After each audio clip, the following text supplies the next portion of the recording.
12 cooking mistakes you might be making, and how to avoid them. 1. For runny yolks with cooked whites, try steam basting your fried eggs. Question: how do you make fried eggs without breaking the yolk? Answer: one way to fry eggs without the risk of breaking your yolks, or undercooking the whites, is by steam basting them. Simply heat your oil in a hot pan, add your cold eggs, cold egg yolks are less likely to break, and a few drops of water, and immediately cover with a lid to trap the steam. The outside of the egg yolk will cook slightly, preventing it from popping, while the inside remains nice and runny. 2. To make sure your pan is hot enough, do the water test. Question: a lot of recipes say to heat oil until it shimmers, but what does that mean? What does shimmering oil look like? Answer: heating oil until it shimmers is just a fancy way of saying until it's hot, but not too hot. The oil spreads out, begins to glisten, and ripples, says stock. You want the oil to be hot, but you don't want it to start smoking. One way to test your pan before you put the oil in is by adding a few drops of water. The water should roll around in the pan and eventually evaporate, not just sizzle in one place. If your water rolls around as if it's dancing, your pan is hot enough and ready for oil. 3. Washing your chicken is useless, and could actually be causing more harm than good. Question: should I wash chicken? Answer: nope, and it's actually recommended that you don't. According to the USDA, you should avoid washing raw chicken because you could spread potential bacteria from the juices to other items. We don't wash our chicken, says stock, but I have heard of chefs rinsing certain proteins for a better sear, never for sanitary reasons. The best way to make sure your chicken is safe to eat? Cook it until a thermometer reaches 165 degrees Fahrenheit. 4. Don't cook acidic foods in aluminum or cast iron pans. Question: am I supposed to be cooking specific things in specific types of pans? Non-stick, cast iron, stainless steel, ceramic, do I need all of these? Answer: when choosing the right pan to use, one thing to keep in mind is not to cook acidic foods in aluminum or cast iron pans. The combination may cause your food to discolor or taste bad. Instead, use stainless steel, which stock prefers for cooking veggies, or enamel pans when cooking acidic foods, such as tomato sauce, soy sauce, or citrus juice. Another thing to keep in mind is the weight of the pan. Generally speaking, heavier pans get hotter and are better suited for searing and recipes that require high heat. I use cast iron pans for cooking proteins, says stock. They get super hot, and a well-seasoned pan adds great flavor. 5. For perfect soft-boiled eggs, boil them for exactly 6 minutes and immediately submerge them in ice water. Question: how on earth do you cook a soft-boiled egg? No matter what I do, it never turns out. Answer: cooking soft-boiled eggs can be tricky, but it's just about boiling them for the right amount of time, and then immediately stopping the cooking process. Bring a pot of water to a rapid boil and add 6 cold eggs. Make sure you use them straight from the fridge. Boil for exactly 6 minutes, then immediately transfer them into an ice bath. Peel them right away and you'll have perfect soft-boiled eggs every time. 6. Never use butter for high-heat applications, like searing. Instead, use an oil with a high smoke point.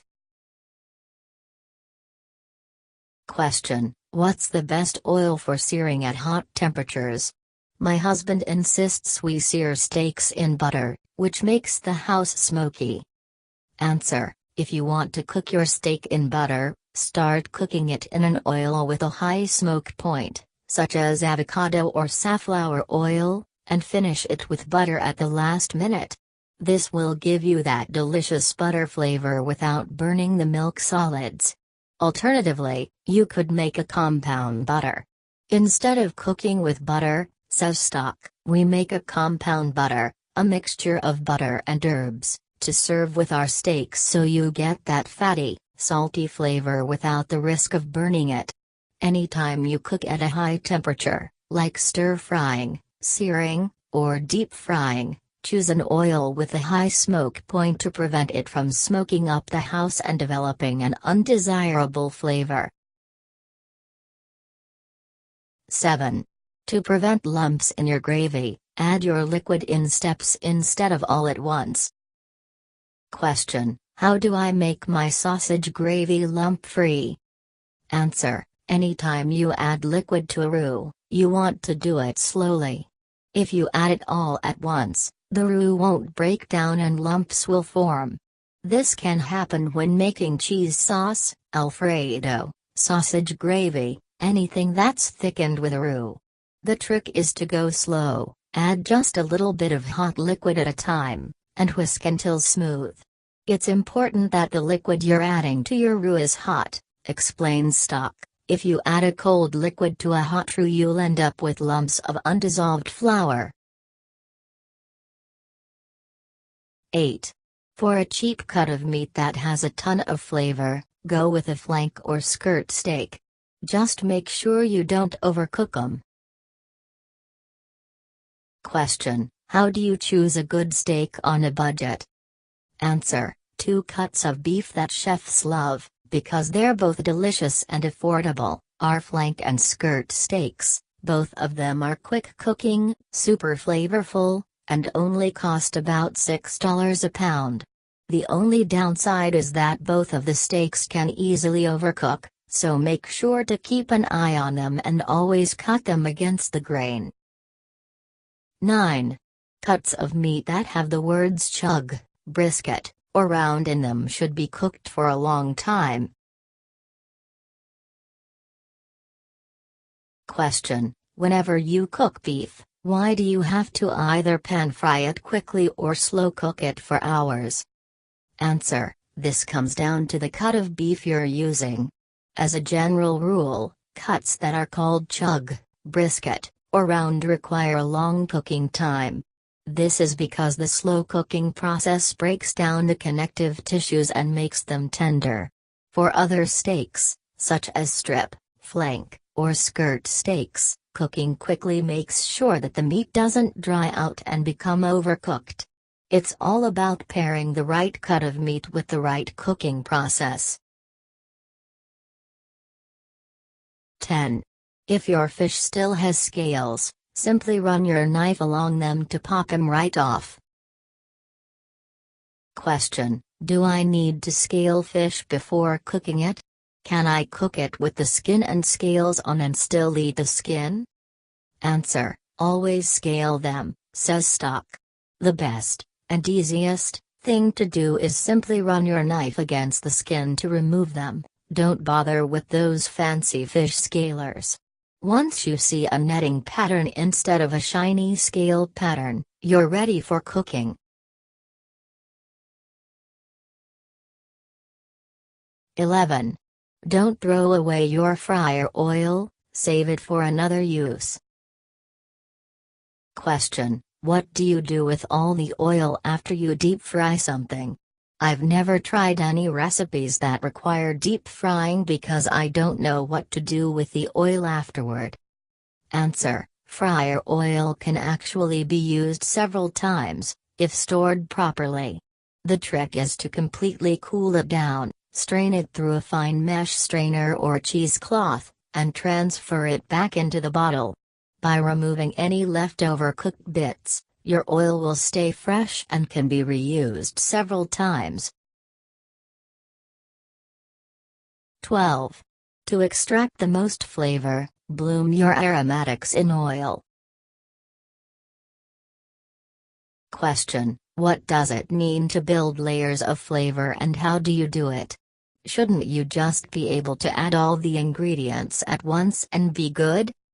Answer: not quite.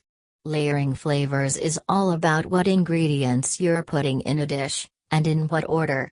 A general rule of thumb is to start with aromatics, ginger, spices, etc., so they can bloom and flavor your oil, then add all of your remaining ingredients from longest cooking time to shortest. Delicate herbs can get bitter if cooked too long, says Stock, so it's important to add these toward the end.